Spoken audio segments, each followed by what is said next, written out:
Ciao and welcome to Tortellino time. Last week Julie and I decided to pop to Sicily. We will be going this weekend and to go and see my family. But we've got quite a bit of vegetables in the fridge.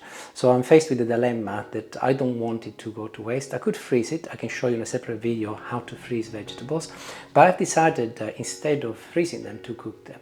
So I've got everything in front of me. I've got some leeks, one large carrot, one zucchini or courgette, 3 large spring onions, a green and yellow bell pepper. Also got some broccoli, cauliflower and some mushrooms. So generally I will not cook everything together, but what I'll do today, I'll cook 2 recipes. I'll do one with broccoli, smashed broccolis, and one with cauliflowers, caramelized cauliflower, and they will last in the fridge for a few days until we go, or indeed can be frozen. And then I'll think about something else to do for tomorrow. Actually, I will use these spring onions today as well for tomorrow, where I'll be using the remaining of my vegetables. So I've got something in mind, but I'll do that tomorrow. And my first recipe is going to be the broccoli smash, and this is one of the large spring onions. I'll give you alternatives on the way as well, so you can replace that with a normal white onion or red onion, or even a leek if you like. These are a couple of small heads of broccoli, and together they weigh 400 grams, so the next job is to remove the little florets, and I'll just divide them up like this, very simple. And I'm now removing the outer layer from the trunk also, so I'll use every bit of the broccoli. So this is the only waste, which will go to Julie for composting. And I slice the trunk in little pieces like this. I move to the hob, a little olive oil in a pan. And I start with the spring onion first, or onion if you're using onion. And I just leave it to sizzle for a minute first, followed by the broccoli, including the little trunks. I'll pour in a half glass of dried white wine. And as soon as the wine starts boiling, I'll place the lid on and I'll leave it to cook gently, turn it down for about 10 minutes. In the meantime, I have a tray and some baking paper on top.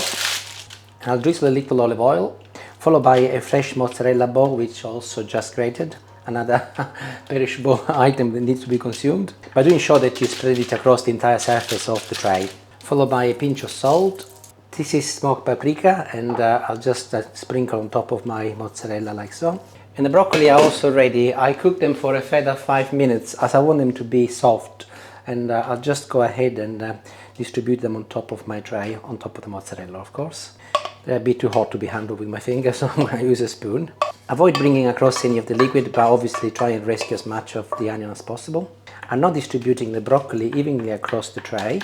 And using the bottom part of a glass, I'm now squashing them flat, just like this. A little bit more olive oil. And I'll be using 3 cheeses. This is a little cheddar. So I've got mozzarella, cheddar, and I'm now adding a little parmesan. And I'll finish the top with a little sprinkle of paprika. And they're ready to go in the oven, 20 minutes, 180 degrees. In the meantime, I'll start with the second recipe.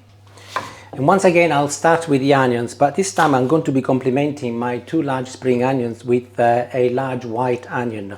My cauliflower weighs about 1 kilo. So firstly, you can just use normal onions, you don't have to use spring onions. But because it's a large cauliflower, I am adding a little bit more onions.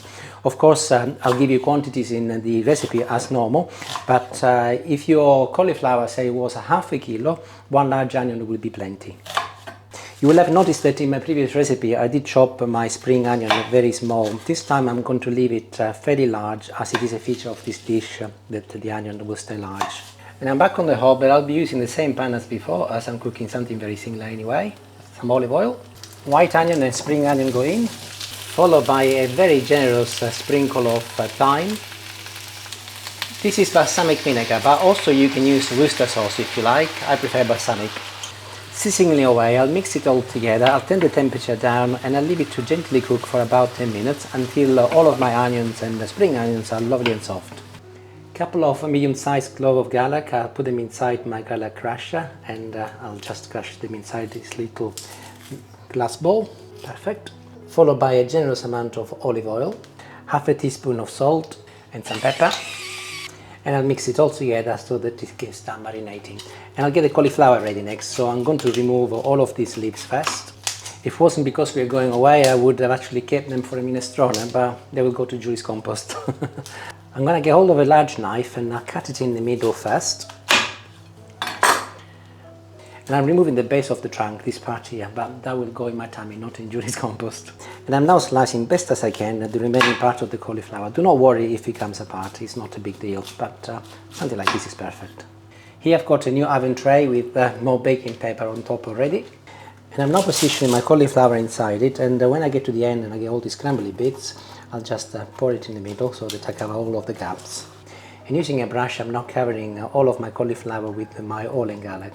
And this is ready to go in the oven for an initial roast alongside the broccoli, and it will be going in for about 15 minutes, same temperature, 180 degrees.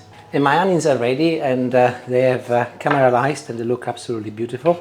So I will leave them now to continue caramelizing whilst they cool down.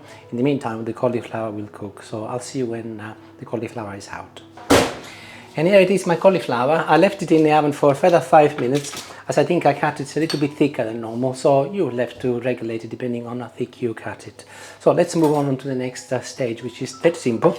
So here is my lovely marinated onion, and I'll just pour it all on top of my cauli. And I'm spreading it so that there is some onion on top of every bit of cauliflower. So this is a cheesy caramelized onion cauliflower recipe, so cheese is next, and this is cheddar once again. And I'm going to be fairly generous, as it is essential, of course. And that is absolutely wonderful. The cauliflower is really hot, and the onions have cooled down, so it's releasing the most amazing flavor. And I'm now adding a little Parmesan cheese also. So the cheddar is there to contrast the bitterness of the cauliflower, whereas the Parmesan, being a little bit more elegant, will pair beautifully with the balsamic vinegar. And this is ready to go back in the oven. The cauliflower was al dente when I got it out, so it will go back in the oven now for another 10 minutes, still same temperature, 180 degrees. And it will finish cooking, but also all of the cheese will melt and it will change into this beautiful brown and caramelized color. And in the meantime, I'll show you the broccoli, which I've already got out. My broccoli smash has been out of the oven for a good 15 minutes, so it's safe to handle, but also because it's cooled down, it's going to be considerably easier for me to now remove it from the tray like this, there, and slice it. A nice thing about this is that you can have it as a side dish, but also you can leave it in the fridge and have it the day after, maybe as a snack for lunch, or like in our case, the likelihood is that we will freeze some, and then when we come back from Italy, we will find it again. And I'll just remove a slice and I'll tell you what it's like. See, very easy, and I'll taste some, and wonderful. And actually, as it cools down even more, it'll be even easier to handle. But let me just taste some, and then we can have a look.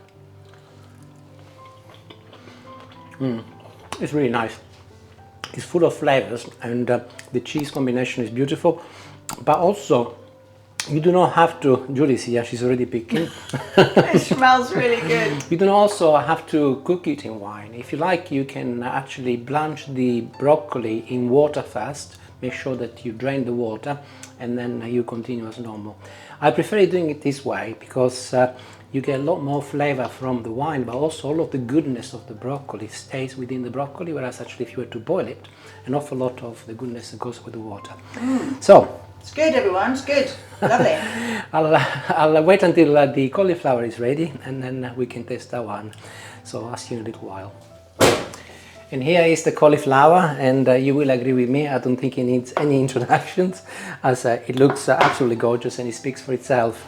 Look at that, isn't that wonderful? The cheese has melted beautifully, and as predicted, everything is lovely and soft. So I'll just remove a little piece so I can taste it, and I'll tell you what it's like.